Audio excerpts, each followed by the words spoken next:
In this talk, we'd like to outline the contents and arguments of a book that we're about to publish with Palgrave Studies in Medieval and Early Modern Medicine, the series that Fabrizio and Jonathan Berry edit.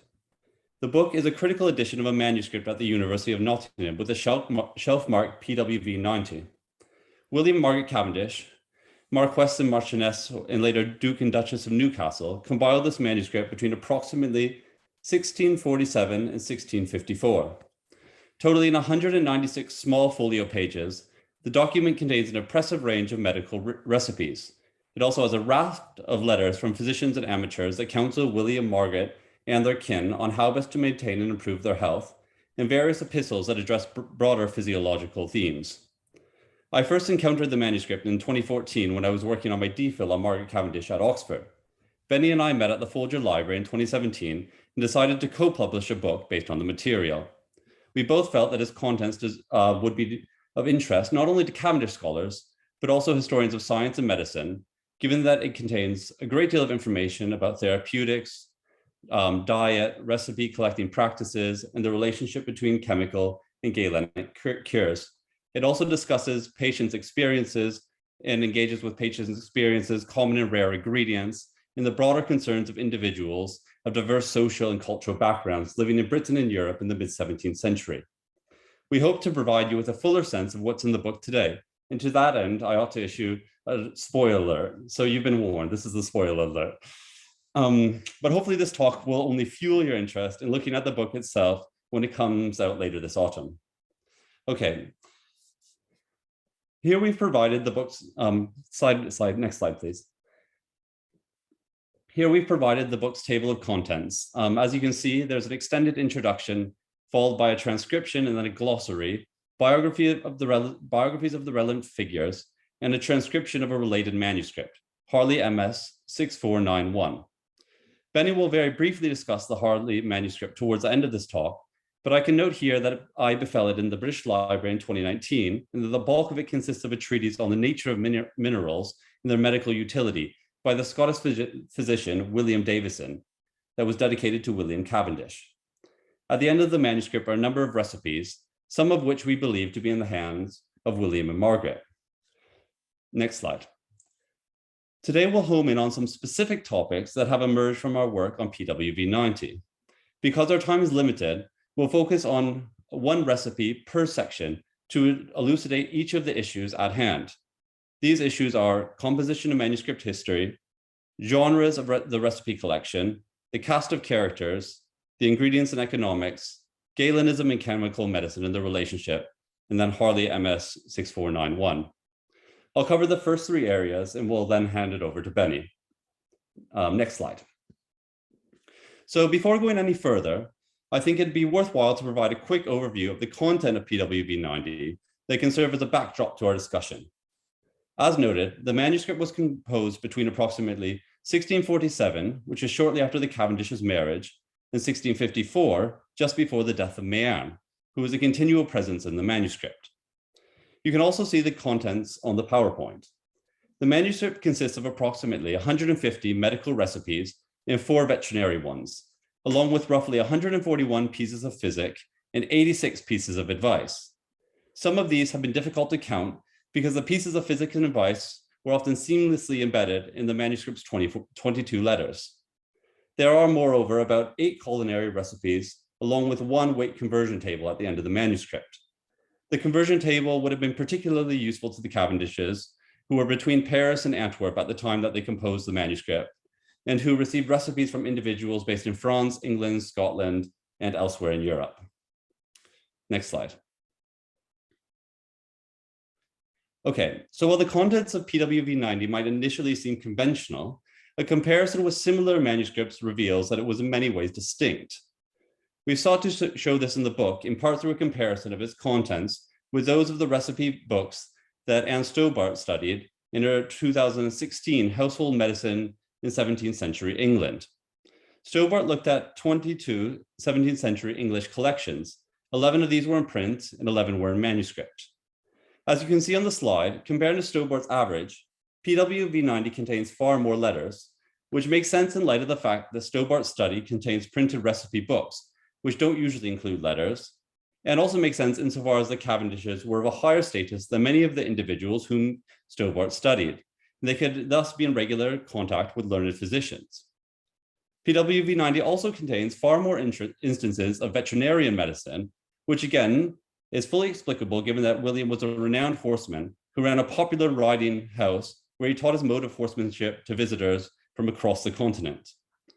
Perhaps most interestingly, PWV90 also contains far fewer culinary recipes than other recipe books and manuscripts of the time, and it contains no cosmetic or household recipes, which was almost unheard of in Stobart's study.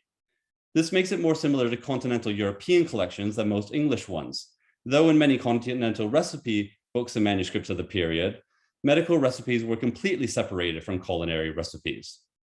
With its less than average quantity of non-medical recipes, PWV90 can indeed be seen as a hybrid between English and continental models, which makes some sense insofar as the Cavendishes were English individuals living on the continent.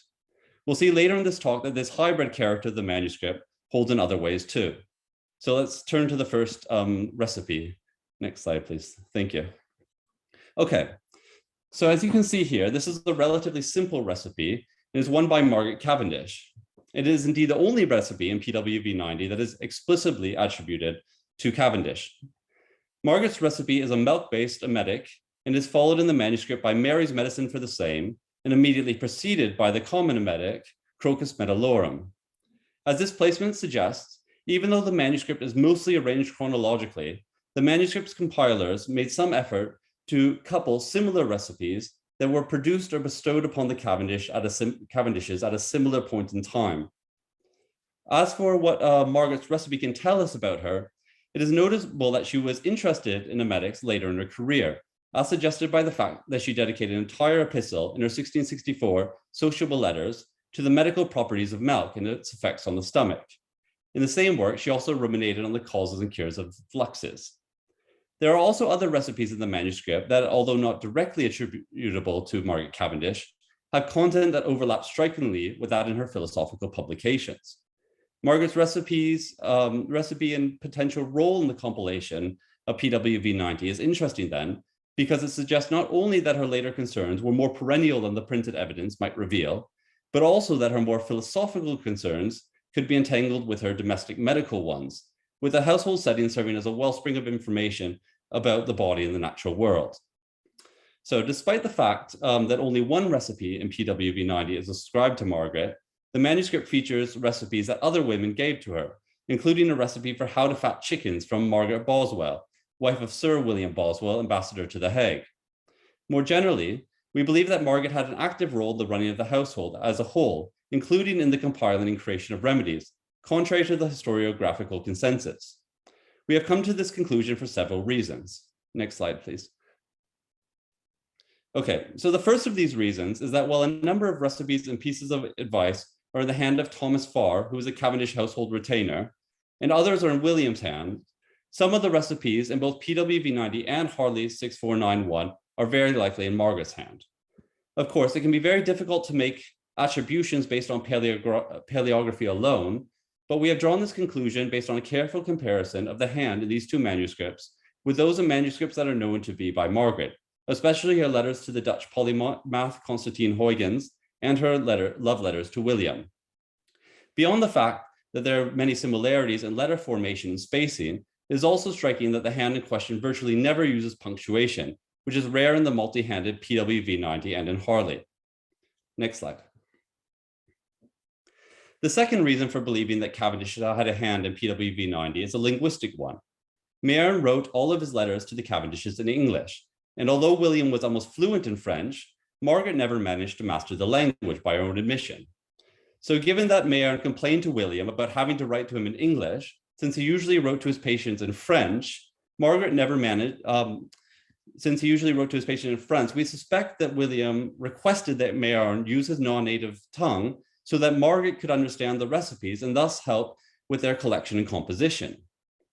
The third reason that we put forward is a historical one. So it is clear from a chronological gap in the manuscript that the Cavendish stopped collecting recipes in PWV90 from late 1651 until early 1653.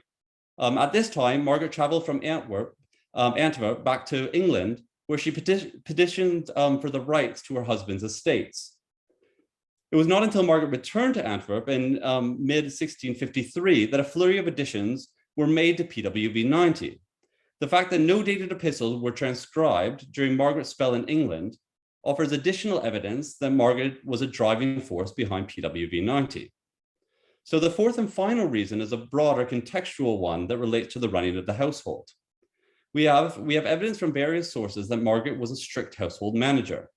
For instance, as you can see on the slide, William Fuller, Bishop of Lincoln, recorded that Margaret was severe in punishing those in Nottinghamshire who disobeyed the local rules, including by failing to have their cattle branded. She seems to have gone above and beyond when it came to organization and discipline around practical manners concerning her estate.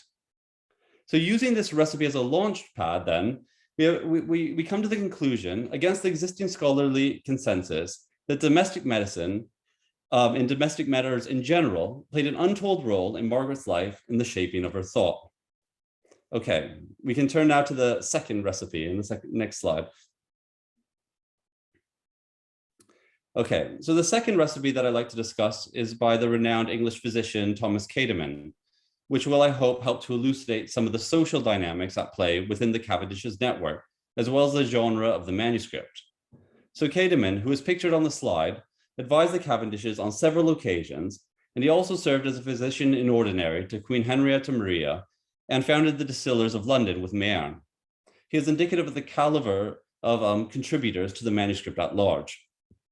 Cademan sometimes wrote to the Cavendishes at the behest of Mayerne, and in the recipe in question, he provided the Cavendishes with directions for concocting and administering what this manuscript has revealed to be Mayerne's chief cure during his later years. That is the salt of Steele. Benny will discuss this cure at greater length shortly, but for now, I'll focus on Cademan and the passage on the slide.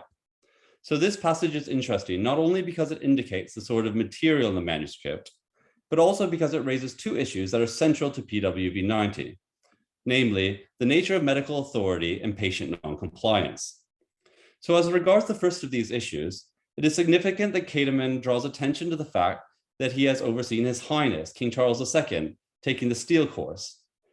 Such a claim would have shored up both Cademan's authority as a physician in virtue of the fact that he treated the king and the validity of the cure as such. This is because during the early modern period, it was often supposed that the social status of an individual could have a role in determining the kind of cure that would be suitable for them. And while no one was of higher status than the king, of course, the Cavendishes were at least would have partially related themselves to the king as aristocrats. Cademan furthermore interestingly notes that the course of physic had to be adapted for the king, who refused to be purged, with the king's status mandating that he was cured more slowly. So in the extant historiography, it has often been supposed that Margaret, whom Mayerne chastised for only following his instructions in a piecemeal manner, was acting as a typically defiant woman who refused to yield to male authority. But by situating the letter in which Mayerne chastises Margaret in relation to other material in the manuscript, such as these directions by Cademan, we have come to the view that Margaret's noncompliance was more a function of her social status than of her gender. Cademan was also one of the physicians who sent the Cavendishes elaborate descriptive letters, and being dispatched in 1647, this is one of the earliest in PW V90. Sometime after receiving the letters in question, the Cavendishes recorded them in their manuscript for safekeeping in later consultation. We suspect that most of these letters were recorded in full because they usually also include information such as when and from whom they were sent and from where, making them useful fixed starting points for the collection. The Cavendishes received letters and recipes from far and wide and compiled them in the manuscript, so order was critical if they were to create a useful document. The fact that Cademan's letter and other early recipes and letters were copied into PW V90 in a scribal hand is worth dwelling on, because it is a crucial clue to determining the genre of PW V90 as a hybrid, we think, between a family medical manuscript or recipe book and a starter collection. Next slide, please. Okay, so according to Alain Leong, the starter collection consists, as you can see on the slide, of a large section of copied text written in a uniform hand, occurring at the beginning of the manuscript. The notebook is then filled up with a substantial number of additional recipes in a different hand or hands. This combination of a group of recipes clearly transcribed from another collection and additional recipes gathered singly is one of the most common constructions. Many starter collections are copied, leaving blank pages for additions. Okay, so a starter collection, in other words, is a manuscript in which a critical mass of recipes has been transcribed from other documents with the expectation that the manuscript will be updated and eventually passed down to family members, or less frequently friends, who will enlarge it with their own material. I've already suggested that PW-V90 conforms with the above characterization in several ways. It begins with the uniform hand of Farr, the scribe. Different hands contribute subsequent entries. Many recipes are copied from letters and other sources. And although I haven't yet mentioned it, blank pages pile up at the end. With that said, most starter collections commence with an index of family or community supplied recipes, whereas the Cavendish manuscript begins, as noted, with a slew of epistles from learned physicians, including Cademan. While the inclusion of letters in a starter collection was by no means unprecedented, the sheer quantity in PW-V90 is quite abnormal for the genre. So we think that PW-V90 can thus be seen as a fusion of the starter collection and the family medical manuscript, with the latter being a document in a family archive that was not necessarily designed for augmentation. In the 17th century, the family medical manuscripts and recipe collections of the English gentry often assumed a central role in family histories, serving, as Leon has also noted, as ledgers of social credit and debts and other maps of households' social networks. For this reason, they were often preserved alongside other family records, such as legal and financial documents and genealogies. Although it would be a stretch to call PW-V90 an heirloom, it does provide important information on the Cavendish family, and especially the health of Margaret, William, and Henry. Moreover, PW-V90 was passed down through the Cavendish family line and collected alongside legal, financial, and estate records. So the hybrid character of PW-V90 appears to stem from the specific circumstances of William and Margaret, and most importantly, from the fact that they never had children despite their best efforts, or at least this is the argument that we make in the book. So responding to William's request for advice on how he and Margaret might successfully conceive, Mayerne candidly remarked in the manuscript to the Cavendishes that, "I know not if in the state she is in, you ought earnestly to desire to have offspring, since it is hard to get children with good courage when one is melancholy, and after they are got and come into the world, they bring a great deal of pain with them." In other words, Mayerne suspected that Margaret's temperament made her unsuited to motherhood. Nonetheless, the Cavendishes clung to the hope that they might start a family, as indicated by recipes such as one from Dr. Farrer for the sterility in women that are also in the manuscript. As already suggested, William and Margaret regularly augmented the recipe book throughout the late 1640s when they lived together in Paris, and then from 1648 in Antwerp. While I noted that the Cavendishes stopped recording recipes while Margaret was in England, there was another flurry of recipes added in 1654, but then entries in the manuscript suddenly ground to a halt, despite there being many blank pages at the end of it. It was around this time, in 1644, that Margaret began to publish. So, Margaret's turning from desiring biological offspring to embracing literary progeny may be the key to explaining why PW-V90 was abandoned in 1654. It is most likely that, as was common at the time, William and Margaret originally intended to pass the manuscript down to their children. But once they realized that they could not have a family and that the manuscript would be left to the children from William's first marriage, they forsook it. This is despite the fact that, as piecemeal restoration evidence indicates, William and Margaret were beset with physical afflictions and no doubt continued to consult physicians for the rest of their lives. All right, so having made that point, I'm going to now turn to the third recipe and the last one that I'll look at today before passing on to Benny. Okay, so this third recipe is by the famous Catholic courtier, chemist, and philosopher Kellam Digbey, and it is for the powder of vipers. This recipe is one of the most fascinating in the manuscript. Well, Digbey's viper wine, which many claim to have killed his wife, was well known. His viper powder has hardly been discussed at all in the historiography. So as we suggest in the book, Digbey may have transitioned from promoting a viper wine to a viper powder because the former had fallen into disrepute in the wake of his wife's death. But so he could sort of reshape it slightly and remarket it. In his letter, Digbey claims to have acquired the powder of vipers from a skilled Italian snake catcher known as Signor Antonio Manfredi, who provides tantalizing, in this reference and discussion of Manfredi provides tantalizing evidence for Digbey's self-fashioning as a pirate traveler. Indeed, by lacing his recipes with far-fetched biographical details about concubines, cavaliers, snake catchers, Digbey sought to shape his life as a romance, which is a project that he commenced in 1628 with his quasi-autobiographical loose fantasies. He could then use his sort of romantic self-fashioning as a way to sell his viper powder. So Digbey's description of the powder of vipers is also interesting in terms of what it can tell us about the notions of medical efficacy. So as you can see here, he maintained that a subtle deviation from the standard recipe could transform the cure's effectiveness, allowing it to immunize not only against poisons, but also to preserve health and beauty, and most remarkably, to reverse aging. Digbey thus claimed to possess a cure that surpassed even the enigmatic and elusive philosopher's stone, which only ever promised to prolong life. He could actually reverse the aging. So while Digbey appealed to ancient physicians such as Galen over the course of his recipe, because he realized that the commercial viability of his powder depended on it according in some ways with medical advice that his potential buyers, i.e. William and Margaret Cavendish, were accustomed to hearing. As an amateur, he was less constrained by the principles of learned medicine than some of his physicians who feature in the physicians who feature in the manuscript. And indeed, Mayerne warned against the universal cures that amateurs such as Digbey and the self-proclaimed Duke of Northumberland, Robert Dudley, promoted to the Cavendish by reminding them in one of his letters about Aesop's fable, the mountain of labor. In this fable, a mountain, after much ado, gives birth to a mouse. So it's a reference to speech acts that there's lots going on, but in practice, the outcomes are very minimal. Okay, so next slide. All right, so Digbey is one of the most interesting and famous figures to make an appearance in the manuscript. But on this slide is a list showing the wider cast of characters, including less well-known ones who appear in PWV90. There are a few things that I would like to note here.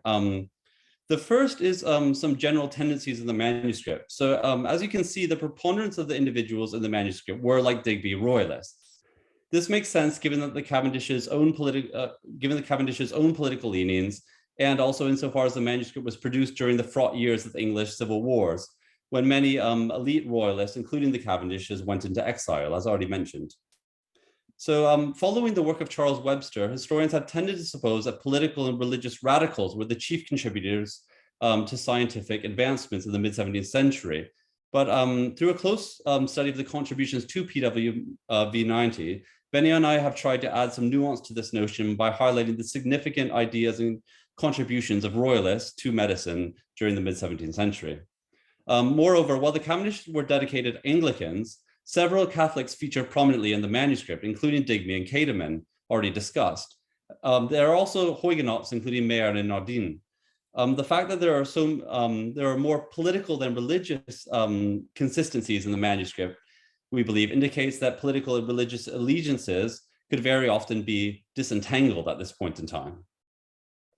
Okay, so in terms of who contributed to PWV90, you might also notice that there are a lot of men. And if we could go to the next slide, we can quantify this a little bit. So as you can see here, 91% of the attributed recipes are attributed to men, compared to 56% in Stobart's study. This can be explained in part by the fact that the Cavendishes were wealthy and that were of a high status, and that allowed them to consult learned medics, who were exclusively male at the time. But also, as a document that contains mostly named recipes by men, PWV90 is in some ways closer to collections from the German-speaking world than to those in Stobart's English study. Alicia Rankin has pointed out, for example, that when it comes to the authors of receipts in the Codices Palatini, or the German language manuscripts that belong to the Library of the Palatine electors from the 16th and 17th centuries, that male contributors dwarf female ones.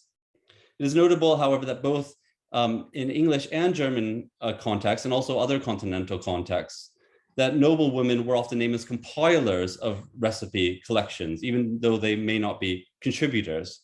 So as a manuscript that contains most the recipes from men, but not exclusively, PW-V90, we'd like to suggest, is once again a hybrid between English and continental models. So at this point, I'd like to pass it on to Benny to continue to the fourth recipe.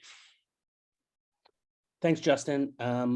We'll continue now, and I just want to note that Justin's the smart one, and I'm the other one. Okay, so we're going to talk now about ingredients, and we mentioned, I think Justin mentioned quite briefly, this extremely fascinating figure, the so-called Duke of Northumberland, who was in fact not a duke technically in the sense of actually being a duke, but he was the bastard son of the previous Duke of Northumberland and was unable to claim his properties. He left for greener pastures, which happened to be Tuscany. And because of his skills and genius, he did quite well there and attempted to use his contacts to make a claim towards his dukedom. And we think that his contact with the Cavendishes in this manuscript is part of that sort of task, part of the ability to use exchange of recipes as part of kinship relations, which has political and economic consequences. So as you can see from this recipe, it's, I think the technical term is bonkers. It's perhaps the most complicated recipe in the book. Just to point out a few things, it calls, for instance, Roman treacle and mithridate. Now, both of these are more or less sort of miraculous cures, and they're often sort of conflated, but this one calls for both of it. We also want to point out that not only do they contain, sort of things that you have to make, but the Duke includes his other oils and his oil of country yerba, which is a root from the Americas, and his oil of sulfur camphorated, as well as gold, various gemstones, and of course, both unicorn and rhinoceros horn, right, because they do separate things. So this is just a very interesting recipe insofar as it reveals the sort of wide array of ingredients that are on offer throughout the manuscript. So the cordial, which was delivered by Digbey, is related to another powder by Dudley, the Pulvis warwickensis, which was written about by a professor at the University of Pisa, Marco Conrachini, who in a work that revealed this powder, dedicated it to Dudley. This is a sort of continuation of that and is perhaps Dudley's culmination of his medical and experimental exploits. Now, of course, we don't have any records that would indicate whether or not the Cavendishes ever made this. It's probably unlikely. Instead, we think that this, again, relates to some of the things Justin was talking about, genre, in that it's more of a record of contacts and a sort of a bragging rights to have such an incredible recipe in your collection. Of course, I'll just skip ahead here. Ingredients were part of economics, that is household management. And at the time, there's a lot of people talking about how such cordials like Dudley's were not just overpriced, but sort of the mountain and the mouse, right? They promise a lot, but don't actually deliver that. So Nicholas Culpeper, the pharmacist and astrologist, noted that many of these kind of expensive chemical cordials are too high for a poor man's purse, and that one should never consume above half a dram, more for the cost of them than for any ill effects. So even though the recipe claims it's successful, we have our doubts.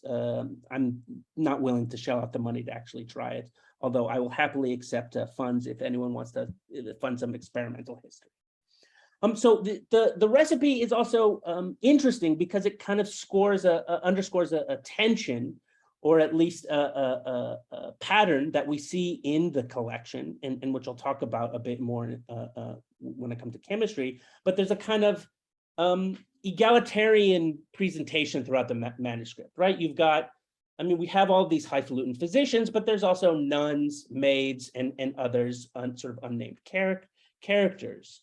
and the social and financial hierarchies that undergirded the nature and circulation of particular recipes in the medical marketplace is, I think, one of the really interesting things that we both talk about in the book, and that I think will result from its publication. So economics, as Leon points out, is really central to understanding, of course, the household in early modernity, but recipe collections are a really important part of that. They provide this resource, a sort of medical chest that could be used whenever a disease arose, provided that the collection is sort of deep enough.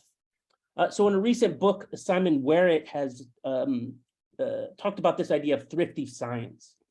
And he points out that the economic literature of the 17th and 18th centuries refer to the pursuit of a sensible balance between buying new and using old things, between spending and saving, and making the most of the resources you already had.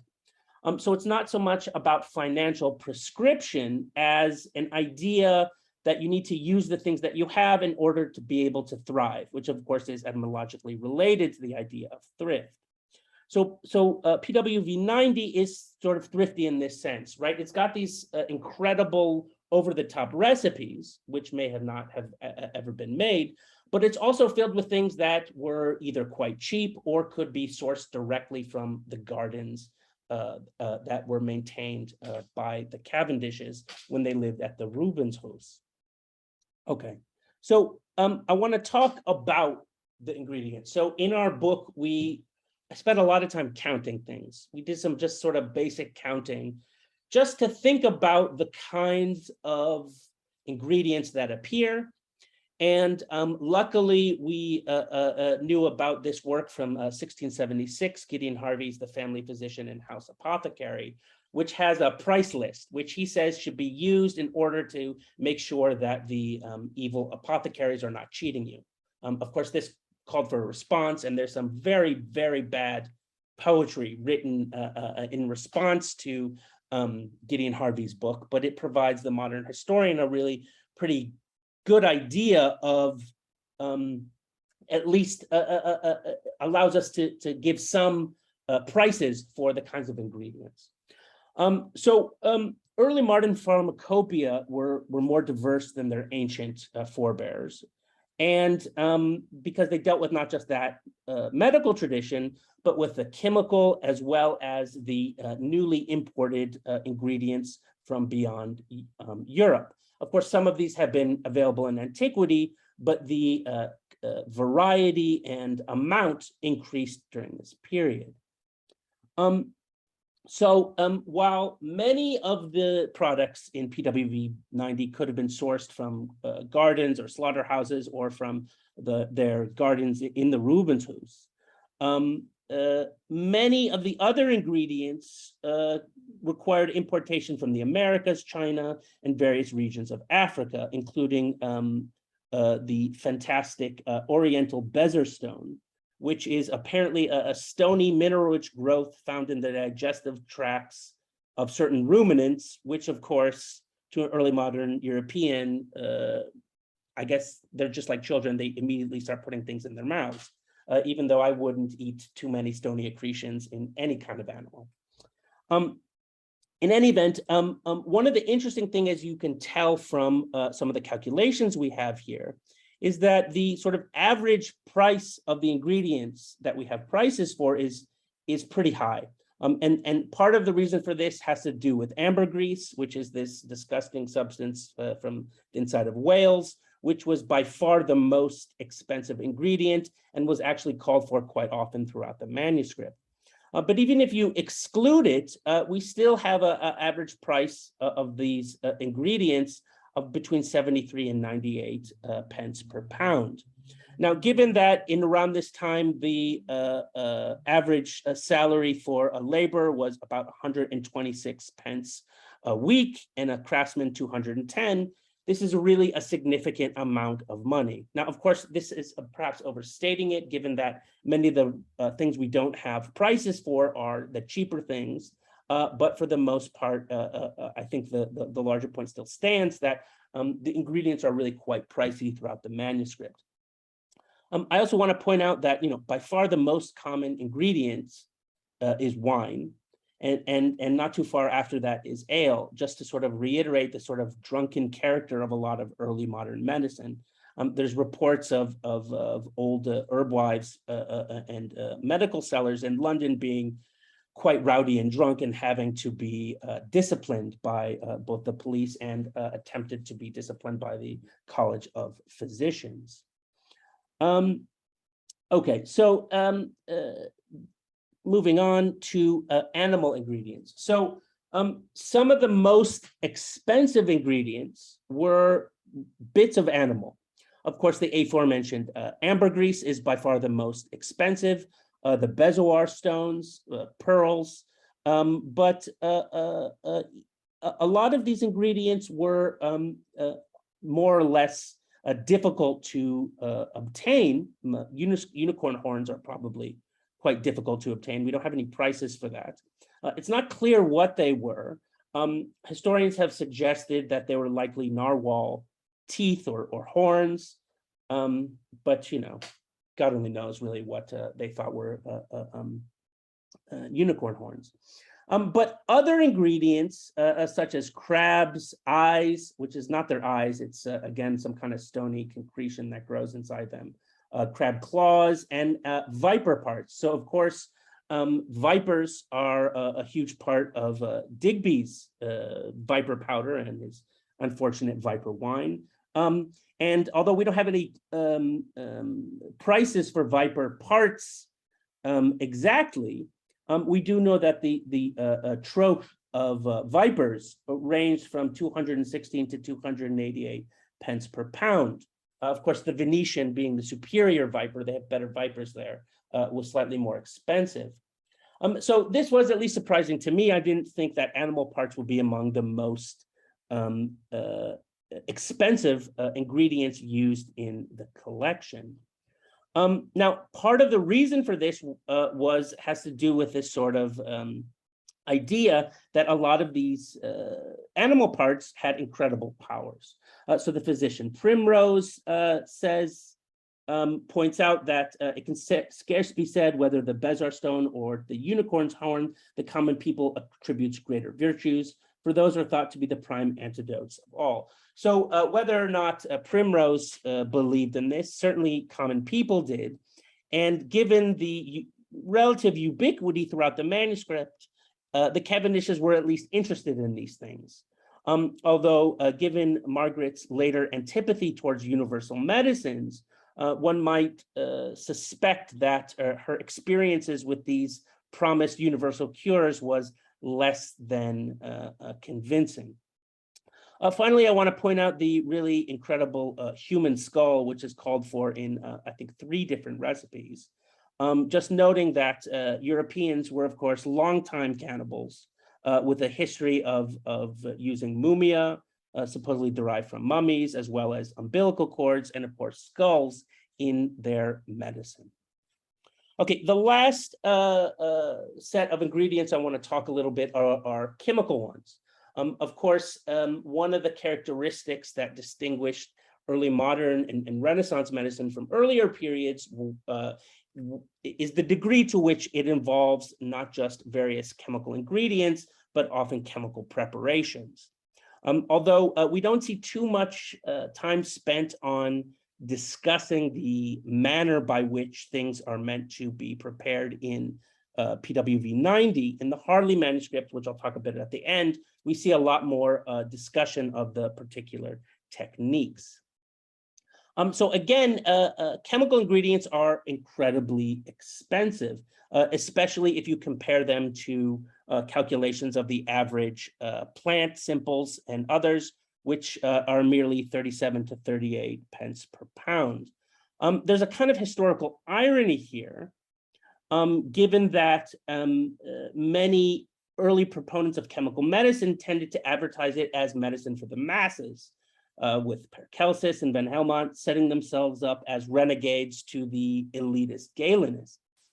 And even though many physicians, chemical and otherwise, relied on Galenic principles, They still began to discuss the ways in which ancient ingredients and ancient medicine failed to help. So, for instance, the radical English physician and astrologer Lancelot Coulson expressed in his 1656 Poor Man's Physician, he resisted the temptation to call upon famous physicians who have lived before us in several ages, as Dioscorides, Galen, Paulus Aetius, Aegineta, and others, for it will easily appear of what credit this noble science of physic was in times past, the insolvency and pride of which physicians was so high that many of them disdained the fellowships of kings and expected homage as gods.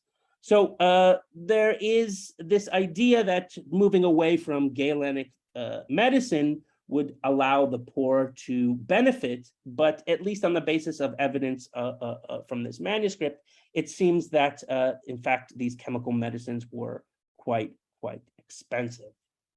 So the next thing we're going to talk about and introduce with the next recipe is Theodor Mayernes' Anima He, or the salt of Steele. And one of the really interesting features of this book, and indeed of Mayerne, is the way in which you see a sort of very, I think in many ways, typical of medical humanists, eclecticism, right? That is, they were interested in what worked. And so Mayerne and others in the book really, without any protest, combine Galenic with chemical ideas. So I mentioned briefly earlier the Pharmacopoeia Londinensis, which is the sort of pharmacopoeia of the College of Physicians in London, published first in 1618, and was really its creation the result of Mayerne, who not only wrote the preface, but also supplied many of the recipes. And in particular, the combination of Galenic herbalism and Paracelsian chemistry in the Pharmacopoeia reflects Mayerne's own medical predilections. And although the Pharmacopoeia was meant to be a sort of tool in the fight against unregulated practitioners in London, it completely failed at this. It still had a really dramatic effect on medicine, in particular shifting ideas of pharmacy towards a kind of ecumenical position between traditional herbalism and the less conventional mineral chemical ingredients. And of course, one of the things that becomes clear on reading PW V90 is why the literati of the 17th century would depend on Mayerne.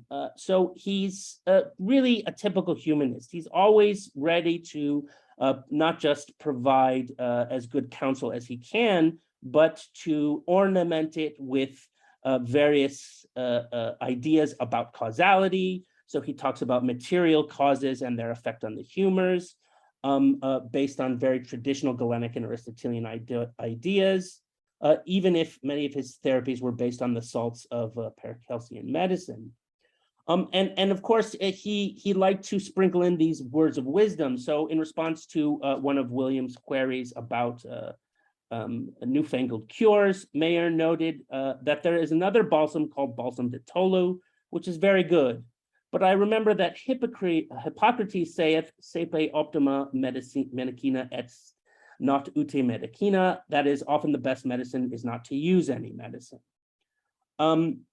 So again, he sticks to Hippocratic and Galenic principles, the adage, for instance, that experience is my reason. So at least in PW V90, learned physicians appear to have been both healers and men of letters in equal measure, and their epistles sort of reflect this. So moving to the salt of Steele, although the extant historiography doesn't really talk very much about it, it's really clear that this was his main medicine towards the end of his career. There's a lot of similar things. The Sal Martis or the Crocus Martis, the salt or saffron of Mars, can be found in Mayerne's role model, Joseph Duchenne, who used it for various kinds of wounds and to diminish scars. We see it in Rudolf Glauber, who notes that Crocus Martis was an excellent ingredient for surgeons. After this period, this recipe becomes a kind of standard curative or ingredient such that you can buy it in apothecary shops. The salt molybdus or the salt of iron or steel is one of the things listed in Harvey's price list, and it wasn't terribly expensive. Now, what's interesting here is while the recipe itself is a pretty clear chemical recipe, it's the way in which it has to be administered involves not just all sorts of galenic principles about when and stuff about the particular constitution of the patient, but a lot of typical herbal ingredients. So for instance, this glister, which is of course an enema, one of the more popular treatments apparently among the aristocracy. It involves, involves combining a very sort of traditional galenic with a rather simple chemical medicine for the increased effectivity. So even though the medicine itself is simple, there's all sorts of specifics that he gets into with his salt of steel. So as I said, we see this kind of ecumenical attitude throughout the collection.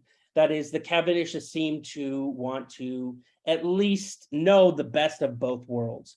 There's not necessarily a clear preference one for the other. And of course, Margaret's cure that Justin talked about is really one of the most basic ideas of Galenic physic, namely, an emetic, right? Making yourself vomit. And of course, Cavendish in her philosophical letters has this sort of ecumenical attitude. She says, without making any difference betwixt Galenism and Paracelsians and examining which are the best, I will only say in general that the art of physic has never flourished better than now, neither has any age had more skillful, learned, experienced physicians than this present. And we think this is not an ironical or sarcastic statement, but in fact, a reflection of her experience in collecting and perhaps creating and using the various medicaments that are revealed in this manuscript. And in the book, we talk a lot about this specific cure of Mayerne. It's one of the notable recipes we talk about, in part because it's sort of a piece of a lot of chemical medicine, which use a great deal of iron and steel in their therapeutics. So the last thing that I want to talk about is the Harley. Now, I put this enormous recipe up, not to read it out loud to you or to go over all of its details, but to point out some differences in this earlier manuscript with the later PW V90. This early manuscript, the Harley, as we noted before, contains different kinds of recipes. So this is a cosmeticum, a kind of a cosmetic, which is of course a type of recipe not found at all in the later manuscript. In addition, as you can tell from this really sort of long-winded description, there's a huge amount of detail that goes into this particular recipe, and indeed a lot of the recipes in the Harley manuscript. That is, it's closer in genre to the sort of scrap or workbook recipe collections that Long and other historians of recipes have talked about, which were often, copied over into another recipe collection that would have a more sort of permanent status. And indeed, this recipe collection shares a number of overlapping recipes, which we believe were likely copied or in some way related to the later manuscript. So the manuscript itself, as Justin mentioned briefly at the beginning, was sort of at the back end of another manuscript by Dr. Davison, the famous William Davison, dedicated a treatise on chemical medicine dedicated to William. As we note in our book, we can detect in this manuscript the hand of William, some scribal amanuensis hand, which is of course always a pleasure to read, and then a much more difficult hand, which we believe is Margaret's. And if we're correct in this supposition and our argument for it, this would sort of also support her sort of interest in household management and in recipe collection, as well as provide a very large resource for looking at her hand beyond her other known letters in the British Library and in other places. As I mentioned before, this was sort of immediately made before the later collection and seems to have sort of flowed into it in the way that I described. As I talked about earlier, there's only about 16 medical recipes. Now, there's not a ton of recipes, but that's not nearly as universally medical as the later manuscripts. There's no letters, there's no pieces of physic, and of course, there's a number of cosmetic and sort of household recipes which can be found there. And as I just mentioned, it's more detailed in terms of procedures and the art.